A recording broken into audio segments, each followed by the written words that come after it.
Salut à tous, je suis très content de vous retrouver cette semaine pour une vidéo qui s'annonce très cool. On va analyser en fait ma page meilleur consultant SEO qui pour moi est la page SEO parfaite en 2025. Alors parfaite, voilà, je dis pas que on peut pas faire mieux sur certains aspects, mais en tout cas j'ai poussé à peu près tous les curseurs au max sauf la partie netlinking. Donc là on parlera vraiment de la page en tant que telle, des données structurées. Et elle est super intéressante parce que déjà sur le mot-clé meilleur consultant SEO, bon c'est un mot-clé, il n'y a pas 1 milliard de volume, mais ça reste un mot-clé un minimum concurrentiel parce qu'il y a quand même pas mal de bons sites qui ciblent ça. Elle se positionne très bien, donc ici top 1, des fois elle est en position 0 aussi. Et qui plus est, c'est une page qui se positionne très bien en SEO LLM. Donc là, pour rappel, j'utilise duck.ai pour faire des recherches anonymisé sur ChatGPT. Donc ça utilise le modèle 4 Omni, voilà, pour ceux qui demanderaient. Et donc quand je lui demande quels sont les meilleurs consultants SEO de France, j'apparais premier, notamment parce que du coup, une des sources, c'est cette page-là. Donc on va l'analyser de fond en comble, ça va être super intéressant. Moi, c'est vraiment assez nouveau aussi pour moi parce que c'est le genre de page que je commence à faire, que je commence à processiser donc dans mes méthodes, etc. Avant, je ne me prenais pas autant la tête. Donc là, je vais tout vous montrer. Il y a certainement des choses que vous aurez déjà vues dans d'autres vidéos, mais là, c'est vraiment de A à Z. Qu'est-ce qu'une bonne page SEO pour moi en 2025? On va tout de suite y aller. Petite précision, ici, on est sur une intention de recherche, donc meilleur consultant SEO ou alors quels sont les meilleurs consultants SEO de France, donc vraiment plutôt comparatif, classement, mais tous les tips que je vais donner là, toutes les astuces que je vais donner, vous pouvez évidemment les reproduire même sur une page catégorie e-commerce, sur une page service, sur une landing page SaaS, enfin ça s'applique vraiment à tout. Donc déjà ce qu'on remarque, c'est qu'on a un title qui est quand même intéressant, les 10 meilleurs consultants SEO de France en juillet 2025, et juillet 2025 est évidemment mis à jour de manière automatique. Donc là ça va passer à août 2025, etc. Autre point intéressant, donc là on aurait pu mettre, j'aurais pu rajouter, vous voyez, un petit smiley, un petit truc, mais voilà, les deux petits points, ça fait, on a envie de cliquer, je trouve, ça fait, comment on pourrait dire, annonciateur. La métadescription, vous voyez que c'est quand même rare aujourd'hui une métadescription qui passe. Donc là, c'est la métadescription que j'ai renseignée et Google la reprend. Alors que vous voyez ici, c'est du par défaut. Ici, je ne sais pas trop. Ici, ça semble être du par défaut aussi. Et alors, qu'est-ce que j'ai fait ici? Meilleur consultant SEO, on est sur une intention de recherche vraiment, voilà, qui sont les meilleurs consultants SEO, qui est le meilleur consultant SEO. Et donc moi, ce que j'ai remarqué, c'est que la métadescription, si elle ne donne pas directement la réponse en général, et Google va la reformuler et va rechoper le passage dans votre site en fait, dans votre page où vous donnez la réponse. Donc vous voyez ici, c'est typiquement le cas. Si on va sur Up My Web, hop, on va regarder un petit peu la métadescription qu'ils avaient renseignée à la base. Voilà, faites appel au meilleur expert SEO pour travailler à un. Donc ça, c'est une métadescription qui est plutôt incitative au clic, qui incite au clic, mais en rien, elle ne donne une réponse ici ou quelque chose de factuel. Ce qui fait que du coup, Google reprend automatiquement le passage où en fait, il parle des meilleurs consultants SEO. D'ailleurs, je suis cité, donc ça fait super plaisir. Donc voilà, donc moi j'ai voulu pallier à ça. Pourquoi? Pour déjà avoir une métadescription sur laquelle on a la main, ça permet d'ajouter ici un petit smiley, bon c'est toujours ça de prix, et cliquer ici pour voir le classement complet. En plus, du coup, je m'auto-cite premier. Donc voilà, ça, je suis déjà très content, ça passe bien, ça fait plaisir. On voit que honnêtement, sur la serve, je dois être un des seuls où la métadescription, elle passe. À mon avis, lui, c'est pareil, c'est voilà. Tac, ça c'est ma page agence SEO, je ne savais même pas qu'elle se positionnait aussi dessus. Mais là, on voit que c'est le même souci, c'est que la métadescription est reformulée. Donc voilà. Donc déjà pour ce type de la métadescription, sachez que ça dépend de l'intention de recherche. Là, ce qu'il faut faire, c'est commencer en donnant la réponse directement. Les meilleurs consultants SEO de France sont ta ta ta ta ta ta. Et après, vous pouvez mettre un élément de call to action. Si jamais vous êtes plutôt sur une intention de recherche définition, comme par exemple, on va regarder la SERP consultant SEO. Ici, voilà, on veut plutôt une définition, le consultant SEO, nanana, au quotidien. En gros, qu'est-ce que c'est? Là, on voit que c'est à chaque fois des définitions. Et là, on voit que pareil, toutes les métadescriptions semblent reformulées, à part peut-être celle-ci, mais du coup, la page ne rentre pas très bien. Donc voilà, ici, il aurait fallu commencer, du coup, par exemple, par un consultant SEO est un expert en référencement sur les moteurs de recherche et potentiellement les LLM. Point. Et puis après, cliquez pour découvrir mon profil de consultant SEO ou cliquez pour découvrir la fiche métier complète. Voilà, écoutez, j'ai fait un petit aparté là-dessus, mais je ne sais pas si c'était très clair pour tout le monde ce point-là. Title, c'est beaucoup moins reformulé, sauf si vraiment vous le faites trop long ou que peut-être il y a trop de smileys, ce genre de trucs. Mais voilà, méta description, c'est toujours un plus. Donc voilà, déjà ça c'est une réussite. Un bon title, une bonne méta description. On va tout de suite entrer dans le vif du sujet maintenant. On va regarder la page à proprement parler. Alors, ce qu'on peut faire, c'est regarder un peu les headings. Donc tout ce qui est H1, H2, etc.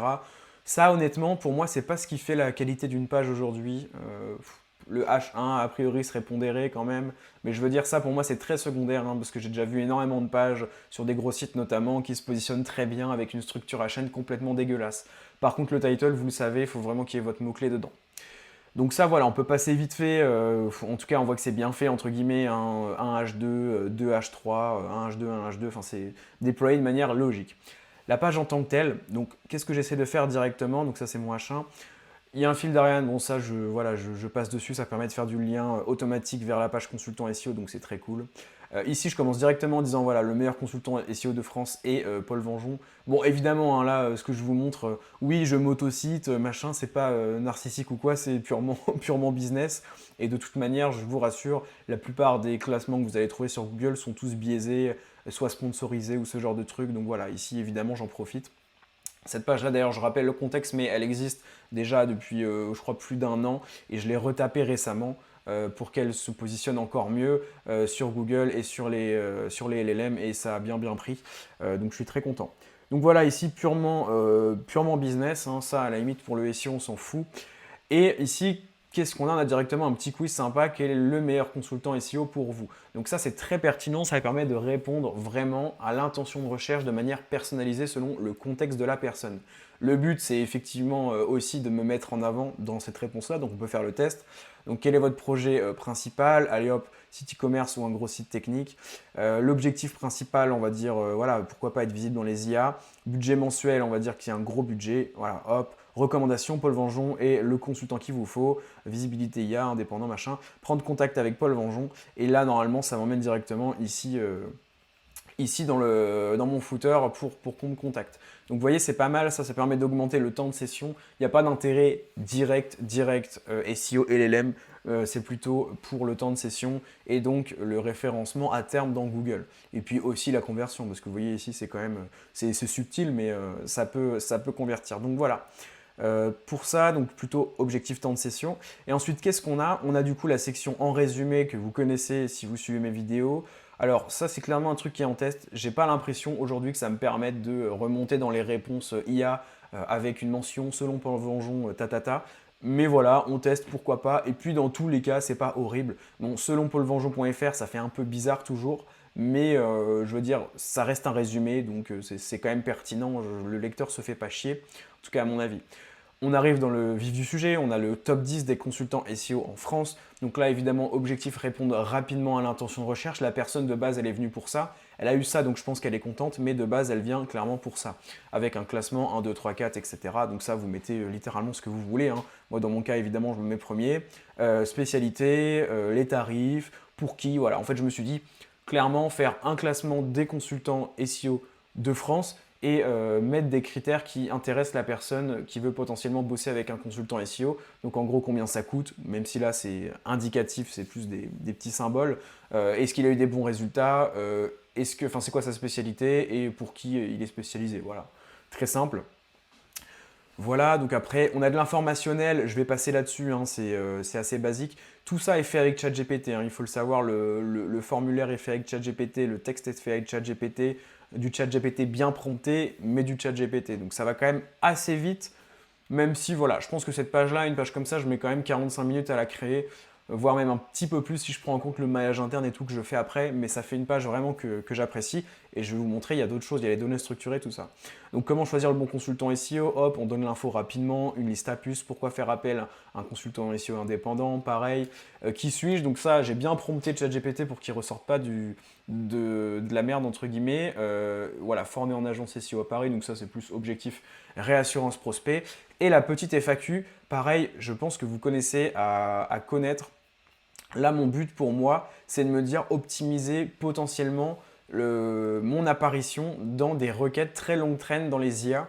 Et donc, en gros, c'est décliner. En général, ce que je fais, c'est que je décline l'intention de recherche globale. Donc ici, je trouvais le meilleur consultant SEO et je le décline en fonction de critères propres à l'internaute. Donc voilà, si je suis freelance ou TPE, qui choisir. Si j'ai besoin de netlinking ou de monétisation, qui choisir. Pour un site e-commerce, qui choisir. Un repositionnement global, qui choisir. Et si je veux apparaître dans ChatGPT ou AI Overview, qui choisir. On le verra juste après, mais il y a évidemment des données structurées qui sont liées à cette FAQ-là et ça facilite grandement la lisibilité a priori des moteurs de recherche. Ici, très simple, sources et références officielles, j'essaie de le faire à chaque fois si je peux, s'il y a des ressources officielles. La thématique du SEO, c'est pas forcément la plus facile. Ici, voilà un petit guide vers France Num, un petit guide vers Favicon, enfin un petit lien, pardon, vers ces deux références-là qui sont quand même des références un peu officielle ou en tout cas, enfin celle-ci officielle et celle-ci plutôt d'autorité. Évidemment, tout ça étant do follow, hein. Si j'affiche ici le détail du lien, il n'y a pas de no follow ou quoi. L'objectif, c'est de paraître naturel. Je m'en fiche un petit peu de faire un lien, d'envoyer de la puissance. Ça me dérangerait si c'était un concurrent direct, mais voilà. Et un call to action. Donc voilà, la page, c'est ça. Dites-moi en commentaire ce que vous pensez de la page, mais vous voyez qu'elle est quand même facilement scrollable, hein. Je veux dire, on en a vite fait le tour. Avant, j'étais pas du tout dans cette dynamique-là. Je faisais vraiment des grandes pages avec beaucoup de texte, etc. Là, je pense qu'aujourd'hui, il faut arrêter ça.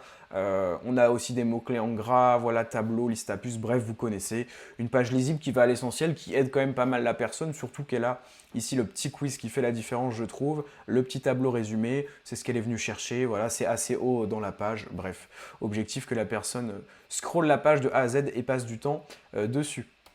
On va regarder les données structurées maintenant. Hop, ah oui, donc là on est sur l'URL contact footer, c'est pareil, hop, voilà. On va regarder les données structurées, donc je le rappelle, hein, là j'utilise l'extension Detailed SEO. Il faut savoir que c'est une extension gratuite qui est top, vous pouvez regarder, analyser rapidement comme ça le title d'une page, sa description, son URL et notamment, donc on a vu les headings aussi, il y a la section schéma qui est intéressante. Donc on va voir ce que j'ai déployé et je vais vous dire pourquoi je l'ai déployé. Donc breadcrumb list, ça il me semble que c'est déjà par défaut avec Rank Mass pour mon fil d'Ariane. Ensuite, on a ici du list item, donc il faut savoir que pareil, hein, les données structurées, je génère 100% à ChatGPT, avec ChatGPT, pardon, je lui envoie directement comment dire, le texte complet et il me fait les données structurées en fait, avec un petit prompt assez basique. Donc voilà, personne Paul Vengeon, ça c'est très intéressant parce que voilà, je veux être une entité aux yeux des moteurs de recherche et des LLM.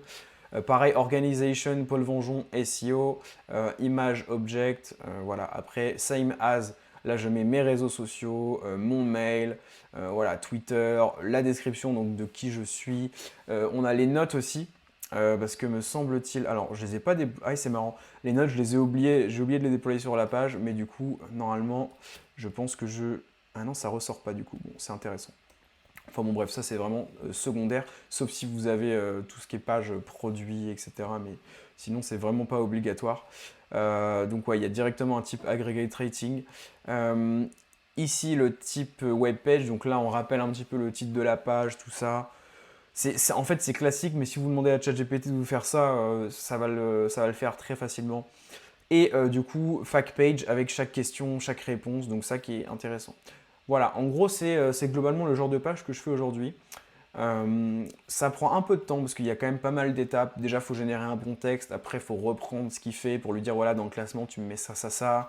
Il faut ensuite générer la feature UX.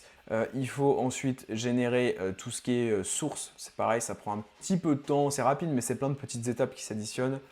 Après, on a les données structurées et puis globalement, on est bon. Donc voilà, dites-moi ce que vous en pensez, dites-moi si ça vous donne des idées, sachant que là, vous voyez, je vais bosser aussi pour un gros e-commerce normalement dans un mois, une belle marque, donc je vous en parlerai. Et ben vous voyez, ce genre de quiz, c'est aussi quelque chose que je vais déployer normalement sur leur page catégorie, ainsi que des petites fonctionnalités, genre comme une story Instagram pour comment choisir son produit dans la page catégorie, et pareil, un petit quiz pour aider. Donc tout ça, c'est pertinent, vous pouvez vous en servir. Là, tout ce que je dis, encore une fois, bah voilà, si vous avez un e-commerce, vous pouvez vraiment vous en inspirer. Il y a quand même pas mal de choses hein, sur les données structurées et tout ça. Et voilà, ça fait des pages qui marchent bien, ça fait des pages, en plus comme la page est fraîche, que j'ai un bon branding, bah, c'est facilement repris par les IA, tout ce qui est ChatGPT, en tout cas ChatGPT. Voilà, dites-moi ce que vous en pensez, et puis moi je vous dis à la semaine prochaine. Ciao!